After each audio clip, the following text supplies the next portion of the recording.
Retour sur l'interview de Céline Masse et immersion au cœur de Love for Livre. Vous allez tout savoir de ses actions au travers de Love for Livre et découvrir la bibliothérapie.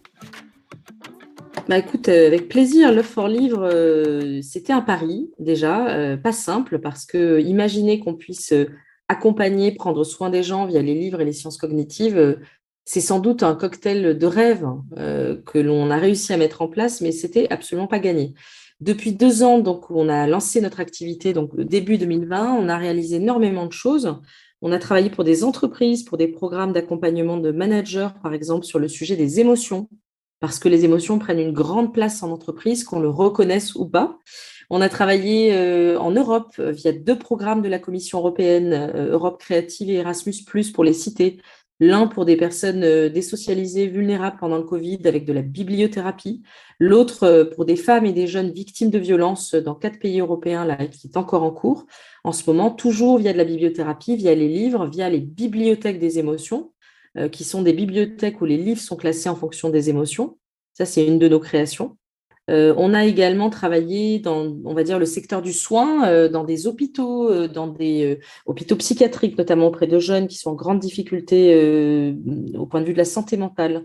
On a travaillé également auprès de personnes âgées dans des EHPAD. On a travaillé dans des centres de primos arrivants, réfugiés notamment. Bref, des publics extrêmement variés. Ça a été un bonheur. C'est une activité qui me réjouit vraiment au plus profond et qui, je crois, de par nos expérimentations sur le terrain et aussi de la recherche, puisque pour les projets européens, on a eu la chance d'avoir un article de Gila Claraquesou, je crois que tu as reçu déjà dans ce podcast, un article assez poussé qui montre bien à quel point, quand on lit et quand on lit avec les autres, ça va créer 2 ou 3 effets très positifs. Le premier, c'est une baisse du stress et c'est du bien-être immédiat. Ça, c'est formidable, surtout dans des périodes comme celles que l'on traverse, qui sont des périodes énergivores, difficiles pour les personnes, et quel que soit son milieu social, j'ai envie de dire.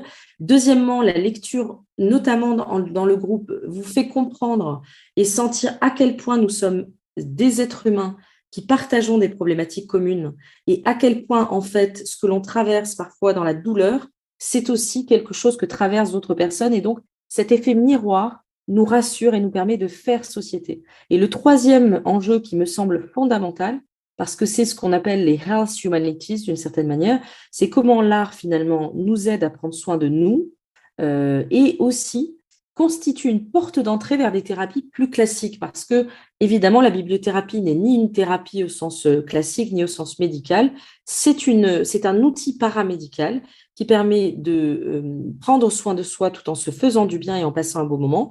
Et donc peut-être qu'en rentrant finalement dans cette approche, on osera plus taper à la porte d'un psychologue ou d'un psychothérapeute pour aller traiter des sujets qui nous empoisonnent la vie et qui parfois sont extrêmement lourds à porter.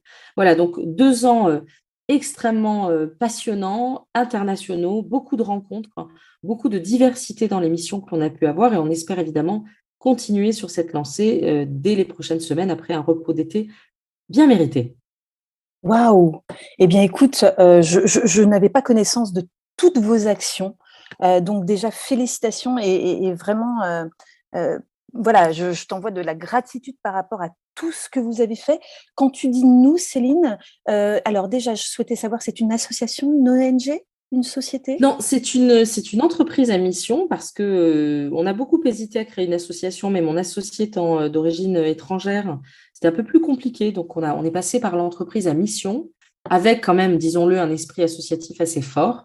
Et donc on est une équipe, on est une petite équipe. Là, on va être 5 maintenant à la rentrée de septembre 2022, ce qui est une grande joie parce que c'est toujours dans les collectifs évidemment qu'on progresse, qu'on va plus loin, plus profondément.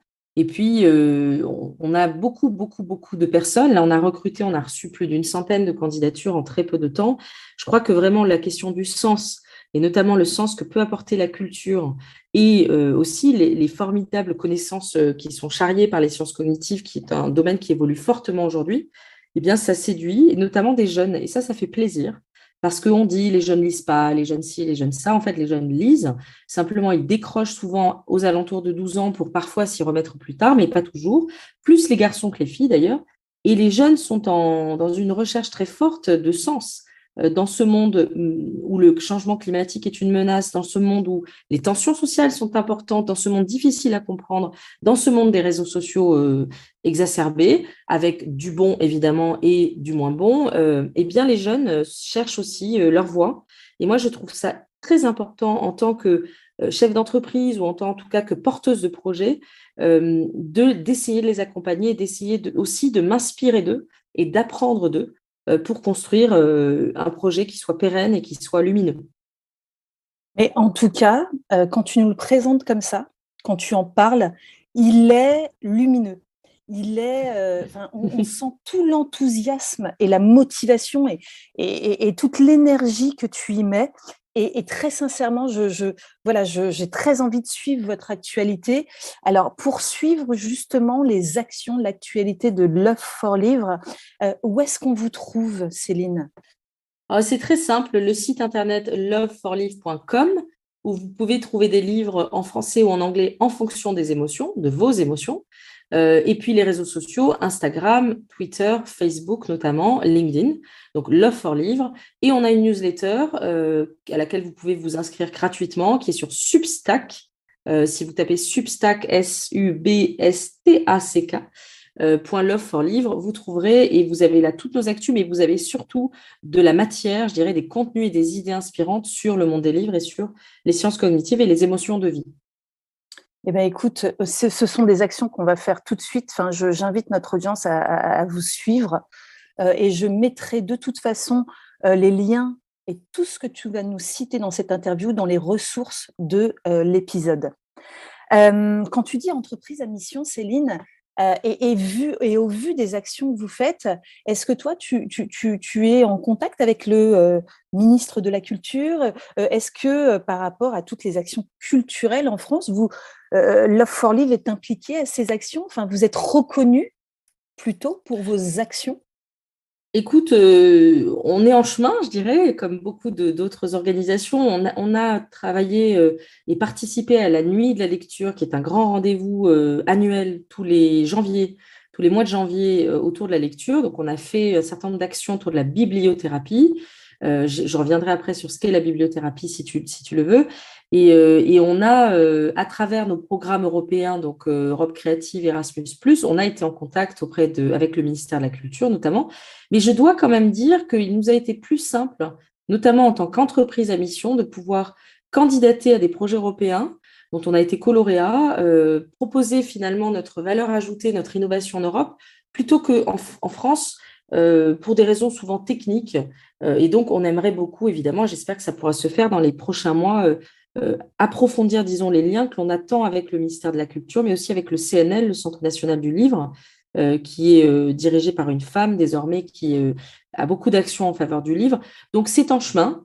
Et je dois dire, je le dis, que je crois vraiment que les partenariats publics-privés, c'est-à-dire les alliances entre des entreprises, des startups innovantes et les ministères et les institutions, c'est essentiel parce qu'ils nous apportent évidemment de la stabilité, des structures qui ont une vision et puis suivent aussi des stratégies politiques, de politique publique, disons. Et nous, on apporte vraiment notre connaissance du terrain, notre passion, notre innovation, notre sens de l'innovation. Et je crois que c'est de cet alliage et de cette alliance, en fait, qu'on arrive véritablement à développer des solutions qui fonctionnent et qui peuvent durer. Cet épisode de podcast est terminé. Je vous invite, s'il vous a plu, à mettre 5 étoiles sur le canal de podcast sur lequel vous l'avez écouté et à vous abonner, évidemment, au podcast Balance ton héroïne en cliquant sur la cloche tout là-haut, là-haut. Voilà, donc je suis Géraldine Jakowski et je vous retrouve très prochainement pour un nouvel épisode de Balance ton héroïne.